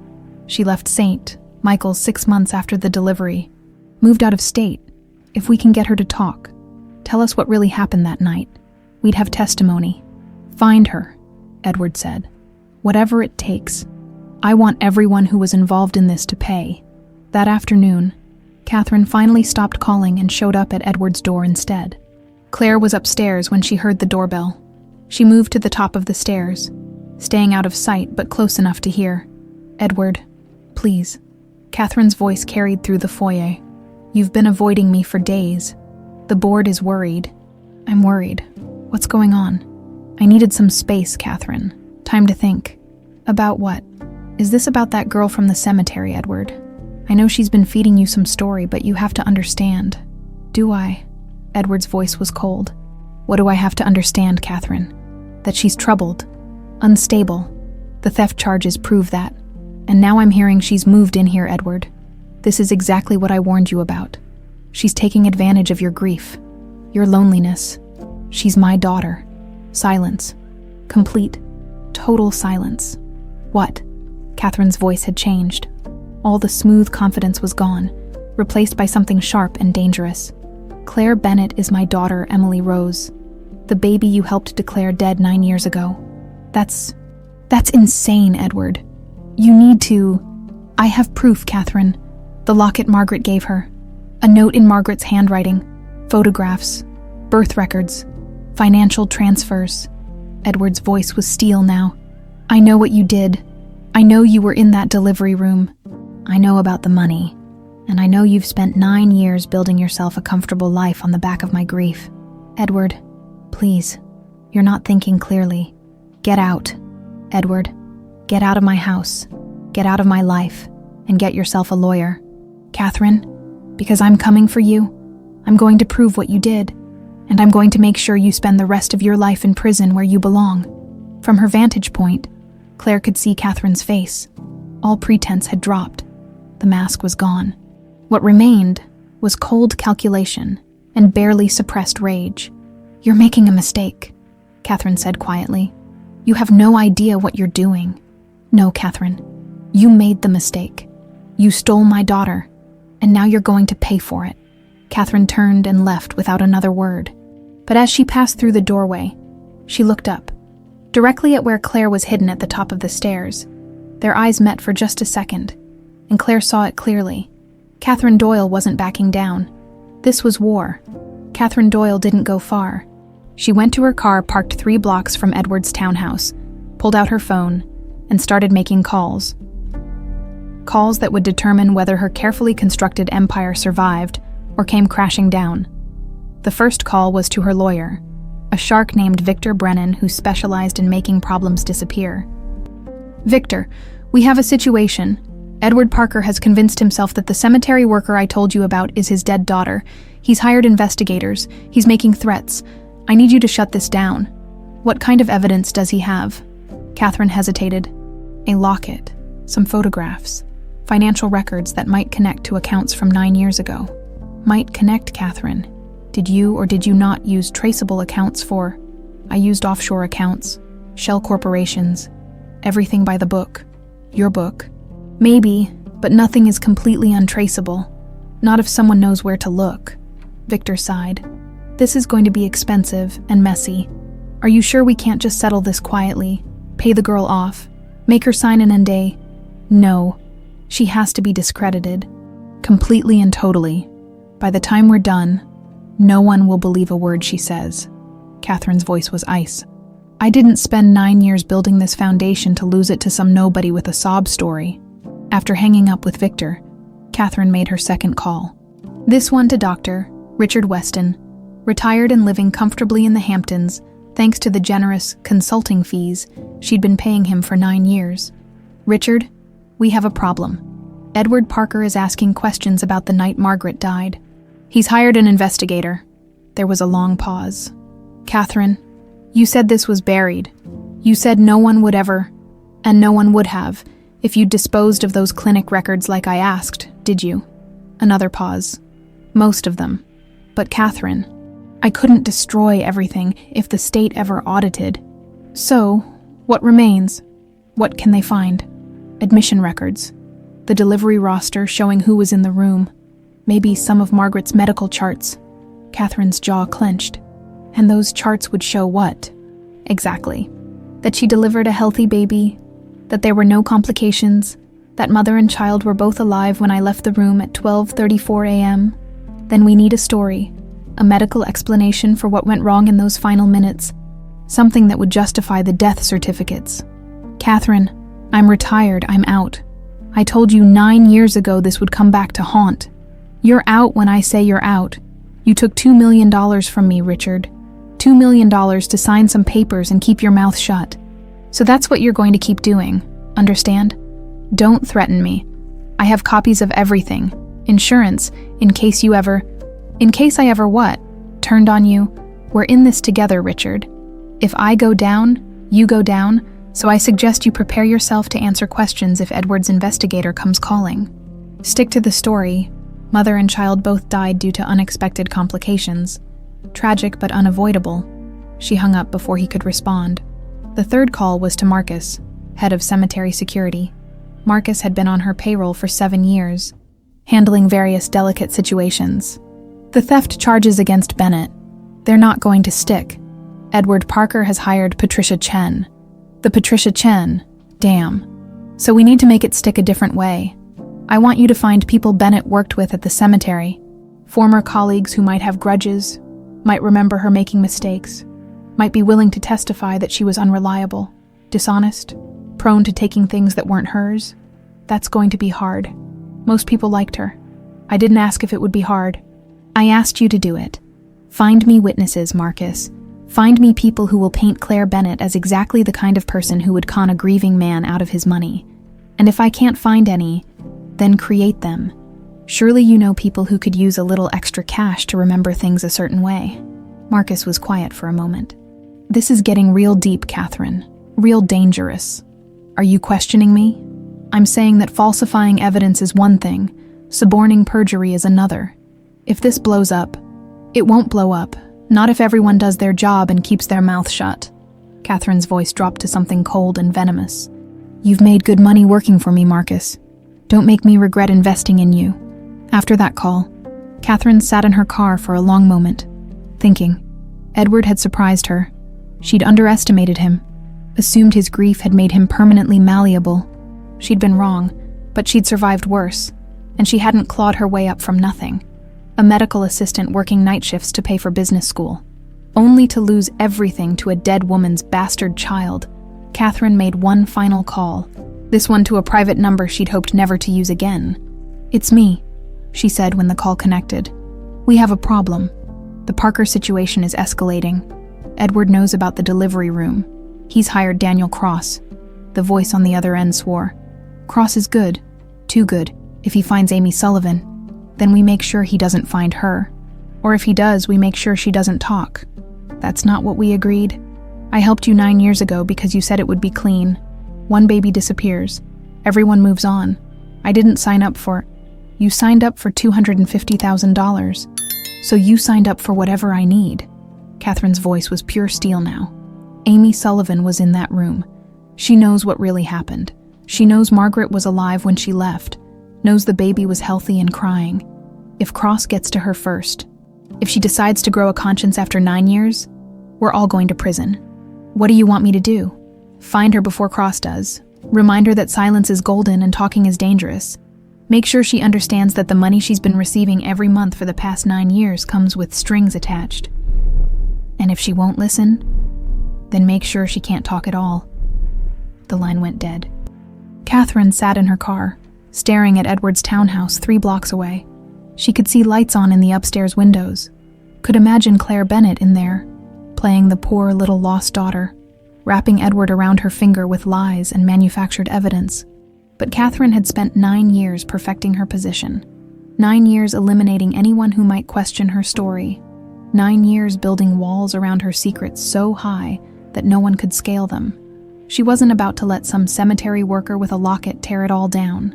Inside the townhouse, Claire shivered despite the warm interior. She'd seen the look in Catherine's eyes before she left. The calculation, the rage, the promise of retribution. "She's going to come at us hard," Claire said to Edward, who'd joined her in the living room after Catherine's departure. "She's not going to just roll over and confess." "I know." Edward poured himself a whiskey, the first drink Claire had seen him take. "But we have evidence now. Cross is building a case. Patricia is handling the legal side. We're doing everything right." "Are we?" Claire moved to the window, careful to stay back from the glass. "Edward, Catherine has money, connections, power. She's had 9 years to cover her tracks. We have some photographs and a note. What if it's not enough? Then we'll find more. Cross is good at his job. He'll find—" Edward's phone rang. He glanced at the screen and his expression tightened. "It's Cross." He put it on speaker. "Mr. Parker, we have a problem. I've been trying to locate Nurse Amy Sullivan all day. I finally tracked her to Portland, Oregon. She's been living there quietly for the past 8 years. "That's good." "Right. You found her. I found her address. But when I got there, the landlord said she moved out yesterday. Suddenly, packed everything and left without notice. No forwarding address." Claire and Edward exchanged looks. "Someone got to her first," Edward said. "That's my assumption. And there's more, Doctor. Weston's lawyer called me this afternoon, said the doctor has no interest in speaking with me, and any further contact will be considered harassment. That's lawyer speak for my client is scared and shutting down." "So both our witnesses are running scared," Edward said. "Or being paid to stay scared. But here's the thing. Scared people make mistakes. They get nervous. They talk when they shouldn't. They leave trails." Cross paused. "I'm not giving up, Mr. Parker, but we need to be prepared for this to get uglier before it gets better." After Cross hung up, Edward sank onto the couch. "She's already making moves, already shutting down our avenues." Claire sat beside him. "Then we need to move faster. What about the clinic records? Cross said there were admission records that prove I was born there. He's working on getting copies. But Catherine probably knows about those too. She might try to have them destroyed or sealed. We need something she can't destroy. Something she doesn't know we have." Claire thought for a moment. "Luna's drawings. Catherine doesn't know about those. They show she witnessed something, or overheard something. What if Luna saw more than we realize? What if she remembers details about that night that could help us? Luna would have been, what, -1 years old when this happened? No, but she's been around the cemetery her whole life. Her mother is the caretaker. What if her mother knows something? What if Luna overheard adult conversations and drew what she heard without fully understanding it?" Edward considered this. "It's worth asking, but we need to be careful. If Catherine finds out we're talking to Luna's family, she might hurt them to silence them," Claire finished. "Just like she's doing with Dr. Weston and Nurse Sullivan." They sat in silence for a moment, the weight of what they were up against settling over them. "I'm scared," Claire admitted quietly. "I'm scared that even if we prove I'm your daughter, Catherine will find a way to destroy us both. She's too powerful, Edward. She has too much to lose." Edward took her hand. "I'm scared too, but I've been running from fear for 9 years. Running from grief, from questions, from the truth. I'm done running. Catherine Doyle stole my daughter from me. She stole 9 years of your life. She used Margaret's death to build herself an empire, and I'm going to make sure she pays for every single second of it, even if it costs you everything. You're my daughter. Claire, you're not everything. You're the only thing that matters." They sat together in the growing darkness, holding hands, two people who'd found each other against impossible odds. Outside, somewhere in the city, Catherine Doyle was making moves on her chessboard, calling in favors, applying pressure, doing whatever it took to maintain her grip on power. But inside Edward's townhouse, something stronger than power was building. Family, truth, justice, and the determination to see this through to the end, no matter what it cost. The call came at 7 a.m. Edward was making coffee when his phone rang. "Daniel Cross. Mr. Parker, I need you and Claire to come to my office now. I found something." 30 minutes later, They were in Cross's cramped office, surrounded by files and monitors. Cross looked like he hadn't slept in days. I couldn't find Amy Sullivan. She's in the wind. But I found something better. He pulled up a document. I got into the private clinic's archived records. Margaret Parker's complete medical file from the delivery. He turned the monitor. Pages of medical charts, vitals, timestamps. Margaret delivered a healthy baby at 11:47 p.m. APGAR scores were perfect. Baby was crying, healthy. Margaret herself was stable, nothing suggesting she was in danger. Then what happened? Claire asked. That's where it gets interesting. Cross pulled up another page. At 12:34 a.m., Dr. Weston signed off. Mother and baby both stable and healthy. He left. Nurse Sullivan noted the same at 12:40 a.m. and also left. That left only one person in the room. Catherine, Edward said quietly. Catherine Doyle. She was supposed to stay until the night shift nurse arrived at 1 a.m. Cross pulled up the next document. But at 1:15 a.m., Catherine filed an incident report, said she'd stepped out for supplies, and when she returned, Margaret was unresponsive. Code was called, but Margaret was pronounced dead at 1:47 a.m., cause listed as sudden cardiac arrest. And the baby, Claire whispered. Baby was listed as having died in utero. Despite being born alive 90 minutes earlier, death certificate was filed through the private clinic. It was signed by Dr. Weston, but Cross pulled up the signature. Look, I compared it to other documents Weston signed that night. The signature on the baby's death certificate doesn't match. Someone forged it. Edward stood pacing. So Catherine was alone with Margaret and the baby, and suddenly Margaret is dead and the baby is declared dead. Exactly. And here's the smoking gun. Cross pulled up bank records. Remember that $50,000 to Ruth Bennett? I traced it. It came from a shell corporation that received money from another shell, which received $5 million from an offshore donor. I traced the donor. It's owned by a trust set up by Dr. Richard Weston. 3 weeks before Margaret died. Cross sat back. This was planned, Mr. Parker. They didn't just take advantage. They created the tragedy. The room was silent. Claire felt like she couldn't breathe. You're saying Catherine killed Margaret. I'm saying the evidence suggests Margaret died under suspicious circumstances while alone with Catherine. A healthy baby was declared dead when she wasn't. Money was moved in ways that suggest payment. Cross looked at them. But suggesting isn't proving. A good lawyer will argue this is all circumstantial, that Margaret's death was tragic medical event, that the baby's death certificate was clerical error. Then what do we need? Edward asked. Testimony from someone who was there. But Amy's gone and Weston is terrified. Cross paused. Or we need DNA proof that Claire is who we say she is. Incontrovertible scientific evidence. With that, we can go to police. Get a warrant to investigate Margaret's death as potential homicide. Edward turned to Claire. A DNA test. Would you be willing? Of course, when?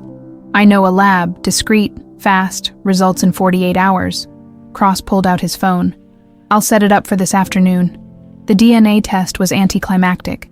A simple cheek swab, paperwork signed, samples sealed, results promised by Thursday morning. 48 hours, Edward said, leaving the lab. In 48 hours, we'll know for sure. We already know, Claire said softly. This is just proof for everyone else. Yeah, Edward squeezed her shoulder. But it'll be good to have it official. They were walking to the car when Edward's phone rang. Patricia Chen. Edward, we have a problem. Catherine just filed a restraining order against Claire. She's claiming harassment and threats. There's a hearing tomorrow morning. That's ridiculous. Claire hasn't... I know, it's tactical. She's trying to establish Claire as unstable and dangerous. She'll use this with the theft charges to paint Claire as someone targeting you for months. Patricia sighed. The good news is restraining orders are hard to get without evidence. Bad news is the hearing tomorrow will be public. Catherine will tell her version to a judge, and that becomes part of public record. Can we fight it? Absolutely. But Edward, be prepared. Catherine is going scorched earth. She's attacking. Edward relayed the conversation to Claire. She's trying to destroy my credibility before the DNA results come back, Claire said. If she convinces people I'm a liar, it won't matter what the DNA says. You can't fake DNA. No, but you can create enough doubt. Claire leaned against the car. Edward, What if we prove I'm your daughter but can't prove what Catherine did? What if she gets away with it? She won't. How do you know? Because people like Catherine always make mistakes. She's already showing panic. The restraining order. The witness intimidation. She's scrambling. Edward took Claire's hands. We just need to keep pressure on until she cracks. That night, Edward worked in his study while Claire tried to read, but she couldn't focus. Her mind kept circling. What really happened that night? Margaret had been alive at 12:40 a.m. By 1:47 a.m., she was dead, 70 minutes. That's all Catherine needed to destroy a family. But how? How did someone kill a healthy woman in a hospital without evidence? Claire thought about Margaret's note. They told him you were dead. They, plural. Who else was involved? She heard Edward cry out from the study. She rushed in to find him staring at his screen, face pale. What is it? I was going through Foundation financial records, looking for unusual transactions. He turned the screen. Look, 2 days after Margaret died, there was a donation to St. Michael's Hospital, $500,000, designated for their cardiac emergency wing. Donor listed as anonymous. Catherine paying off the hospital, making sure no one looked too closely at how Margaret died. $500,000 buys a lot of incurious administrators. Edward scrolled. And look, the check was signed by me. I have no memory. I was barely functional. Catherine must have put it in front of me with other documents. She used your grief, used your money to cover up your wife's murder. Alleged murder, Edward corrected. We still can't... His phone rang. Cross, calling at 11 p.m. Mr. Parker, I'm at the lab. They rushed the test. Results came in an hour ago. Edward put it on speaker. And it's a match. 99.9% probability that Claire Bennett is the biological daughter of Edward Parker. She's Emily Rose. Scientifically, legally, indisputably. Claire felt her legs give out. She sank into a chair, hand over mouth, tears streaming. Edward's eyes were wet too as he reached for her hand. Thank you, Daniel. There's more, with these results. I contacted a friend in the Day's office, explained the situation. He's interested. Really interested. He wants to meet tomorrow, go over evidence. He thinks there might be grounds for reopening Margaret Parker's death investigation. What does that mean? Warrants? Subpoenas, Catherine Doyle's worst nightmare. Cross paused. But Mr. Parker, be prepared. Once we start this, there's no going back. Catherine will be arrested. This will be everywhere. News, social media, your family name, your foundation. It's all going to be dragged through public scrutiny. Edward looked at Claire, his daughter, officially now, and didn't hesitate. I don't care. Do it. Whatever it takes to get justice for Margaret and Emily. After the call, Edward and Claire sat together, holding hands. You're my daughter, Edward said quietly. It's official now. I'm your daughter, Claire repeated. Strange and right all at once. Margaret would be so proud of you. I'm sorry I wasn't there. Sorry I missed your childhood. Stop. Claire squeezed his hand. You didn't know. You were lied to. Robbed. This isn't your fault. Still, I lost so much time. Then let's not lose any more. Claire smiled through tears. We have now, we have tomorrow. And we're going to make sure Catherine pays for what she took from us. Edward pulled her into a hug. The first real embrace between father and daughter. Despite the fight ahead, everything felt right. They had each other. They had truth. They had proof. And tomorrow, they were going to the DA with all of it. Catherine Doyle's reign was about to end. The DA's office was less dramatic than Claire had imagined. Just a conference room with a long table, fluorescent lights, and Assistant District Attorney Marcus Webb, a man in his 40s with tired eyes and a reputation for taking down white-collar criminals.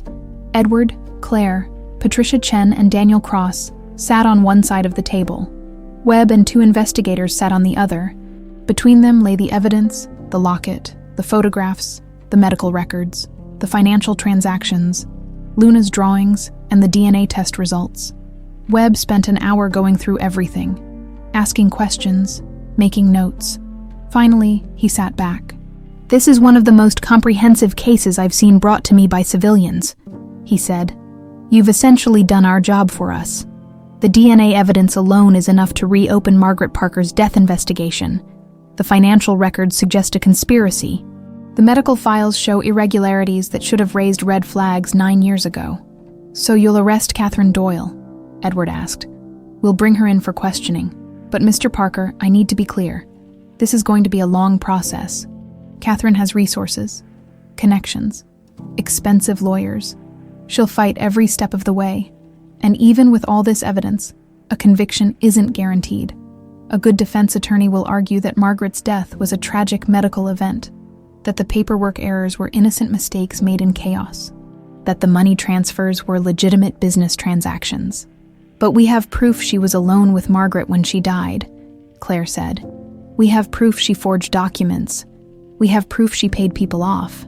We have strong circumstantial evidence, Webb corrected gently. But without a witness who was actually there, without Amy Sullivan or Dr. Weston willing to testify, it's going to be difficult to prove murder. What we can definitely prove is fraud, falsifying death certificates, embezzlement from the Parker Foundation, identity theft regarding Claire's case. Those charges alone could put Catherine away for a decade or more. And if she takes a plea deal, Patricia asked, then she might serve less time in exchange for testimony about what really happened that night. Webb closed his folder. But let's cross that bridge when we come to it. For now, I'm going to get warrants. We'll search Catherine's home and office, seize her financial records, her computers, her phone records. We'll interview everyone who worked at that clinic 9 years ago. We'll build the strongest case possible. How long? Edward asked. Couple of days for the warrants. We'll move fast. She's already showing signs of fleeing. We'll arrest her before she has a chance to run. It happened faster than expected, that afternoon. While Claire and Edward were back at the townhouse trying to process everything, Patricia called, "Turn on the news, Channel 5. Edward fumbled for the remote. The screen flared to life, showing a reporter standing outside the Parker Foundation building.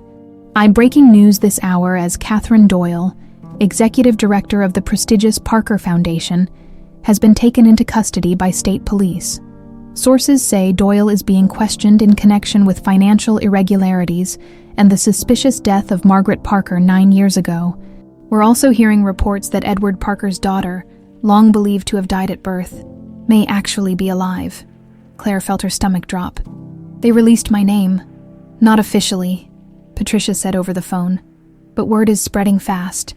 You need to prepare yourself. This is going to be everywhere.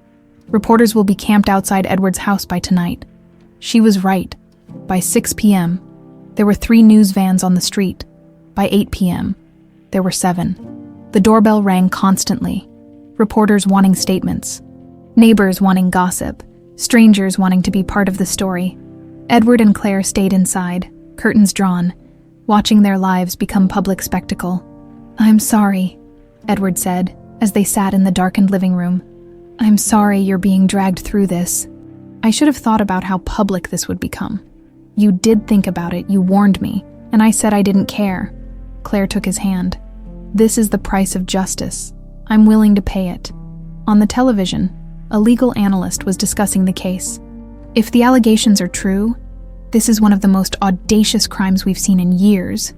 To steal a baby, fake death certificates, and then position yourself to control the victim's fortune, it's almost cinematic in its boldness." Claire's phone buzzed. A text from an unknown number. "I'm sorry for what happened to you. I should have spoken up years ago. A.S. Amy Sullivan, the nurse who disappeared." Claire showed Edward. "She's reaching out. Forward it to Cross and Webb immediately. If Amy's willing to talk now. Willing to testify, that changes everything."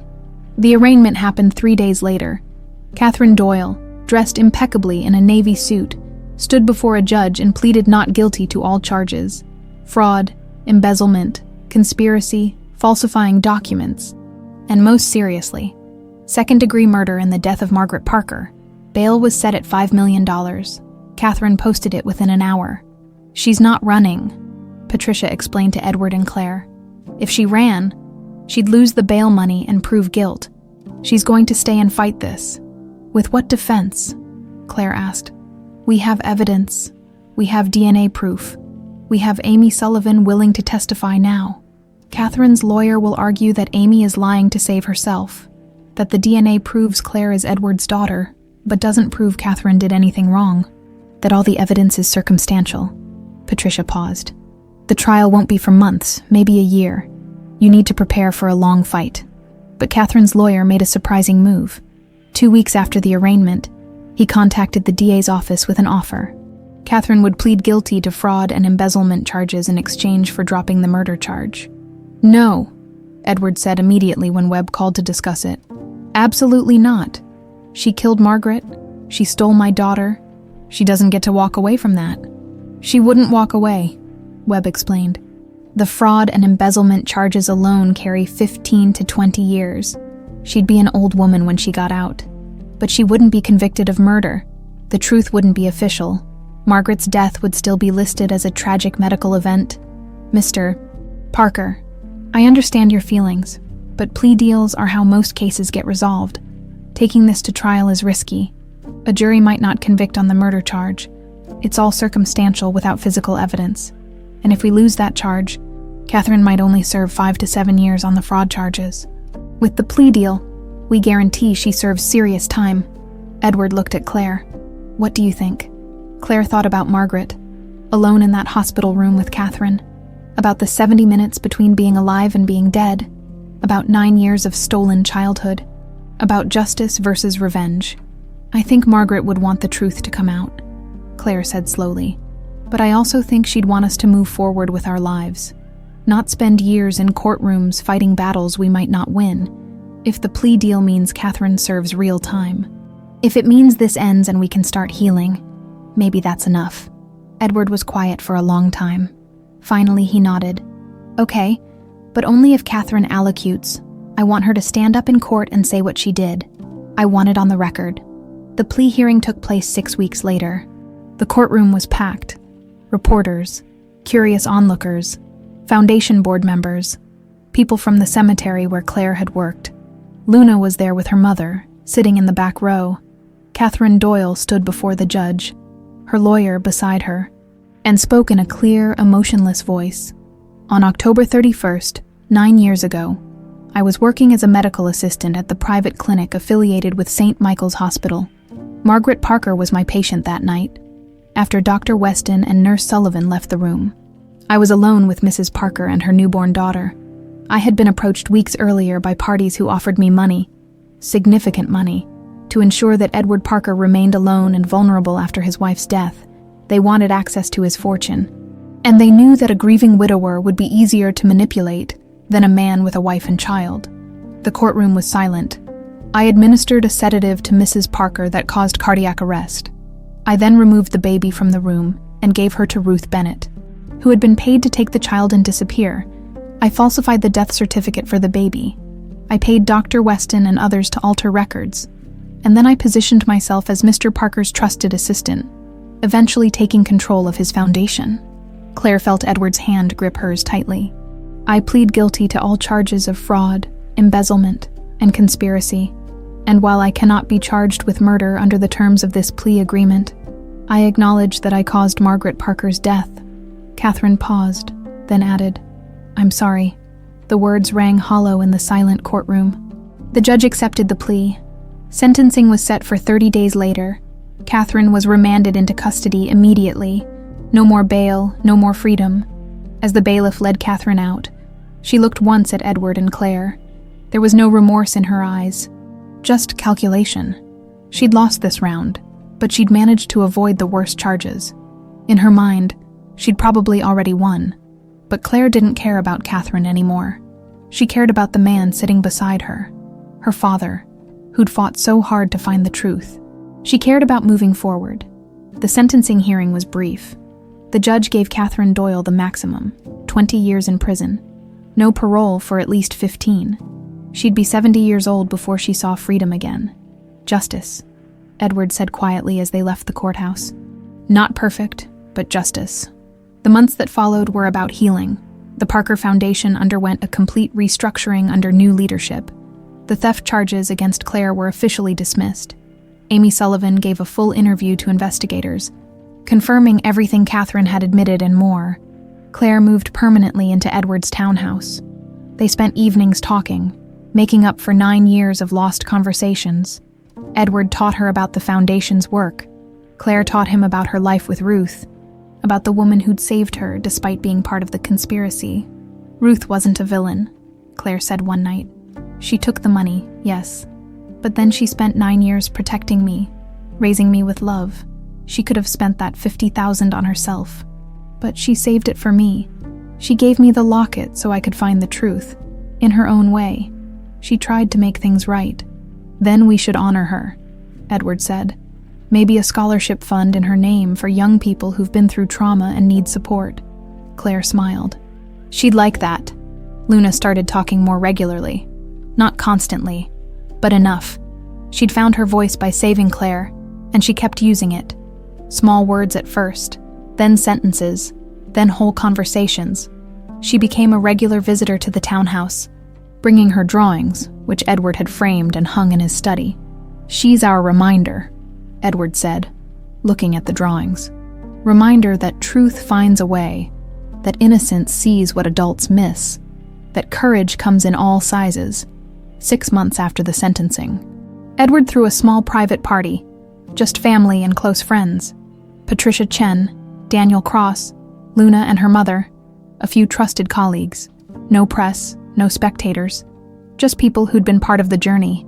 I want to make an official announcement, Edward said, raising his glass. Claire, would you stand up? Claire stood, blushing. 9 years ago, I lost everything. My wife, my daughter, my future. I was lost in grief, manipulated by people I trusted, living a half-life. Edward's voice grew stronger. But the truth had a way of surviving. Margaret left clues, Ruth kept them safe, Luna saw connections, and Claire had the courage to follow them all the way to me. He pulled out a legal document. This morning, I had my lawyer file paperwork officially restoring Claire's legal identity as Emily Rose Parker. But if you'll permit me, he looked at Claire, I'd also like to adopt you as simply Claire Parker, because you're not just Emily, the baby I lost. You're Claire, the woman who fought her way back to me. You're both. You're my daughter twice over. Claire was crying now. Yes, yes, of course, yes. They embraced, while everyone applauded. Luna drew the moment furiously in her sketch pad. A father and daughter reunited, a circle of protection around them.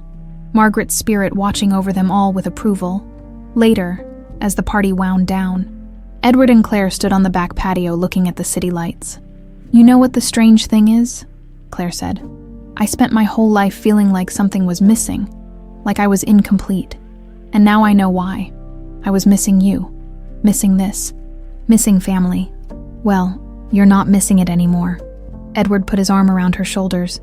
We're here now, together, and that's all that matters. In the living room behind them, Luna had left her latest drawing on the coffee table. It showed 3 figures, Edward, Claire, and Margaret, standing together under a bright sun, and below it, in Luna's careful handwriting, one word, home.